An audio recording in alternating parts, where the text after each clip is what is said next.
जी जो साधना कर रहे हो अन्य देवी देवताओं के पूर्ण परमात्मा की भक्ति ना करके किसी भी ब्रह्म की पर सरपुरुष की अक्षर पुरुष की ब्रह्मा विष्णु महेश की या दुर्गा या निरंजन की, तो ये तो ऐसी साधना है जैसे कोई किसान ऊंचे स्थान पर थली पर पहले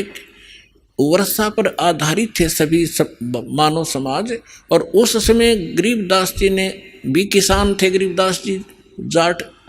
ग्रुप में जाट जाति से थे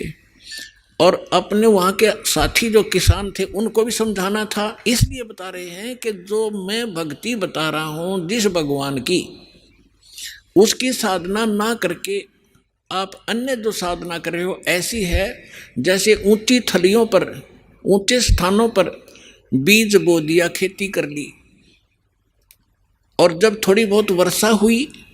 तो उस थलियों का पानी एक समतल स्थल पर, डहर बोलते थे उसको, डहर, वहाँ आकर इकट्ठा हो जाता था और उस स्थान को डहर के अंदर पानी वर्षा भी और आसपास के ऊंचे क्षेत्र का उसी में आ जाता था। और उसमें जब बोई जाती थी फसल, जैसे ऊंची थलियों पर बोई हुई तो वो होती ही नहीं थी, और डहर में बीजा हुआ एक एकड़ में मनमाने 50 मन कनक हो जाती थी, और ऊंची थलियों पर 2 मन की भी नहीं होती थी मुश्किल से। तो क्या बताते हैं गरीबदास साहब जी, एक और एग्जाम्पल बता रहे हैं कि तुम ऊंची थलियां खेती बो भूल गए निज डेरे नु। इस परम पिता परमात्मा सतपुरुष कबीर साहब की भक्ति ना करके आप अन्य देवी देवताओं की भक्ति करके ऐसी लाभ उठा रहे हो जैसे ऊंची थली पर खेती करने वाले किसान को कोई लाभ नहीं होता। और जो डहर में बीज बोता है, प्रयत्न दोनों एक जैसा ही करते हैं, तो उस डहर वाली यानी उपजाऊ जमीन में और समतल जमीन में घना लाभ होता है। तो ये समझाना चाहते हैं कि जो साधना हम बताते हैं वो तो डहर समझो। अब फिर बताते हैं,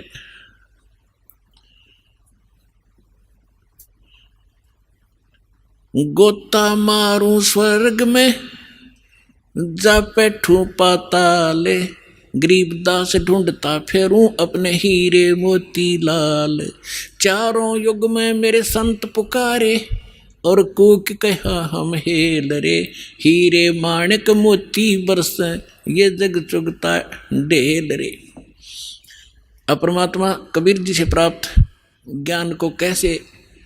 विश्लेषण कर रहे हैं गरीबदास जी। कबीर साहब बता रहे हैं कि चारों युगों में मैं आया, अच्छी आत्माओं को मिला,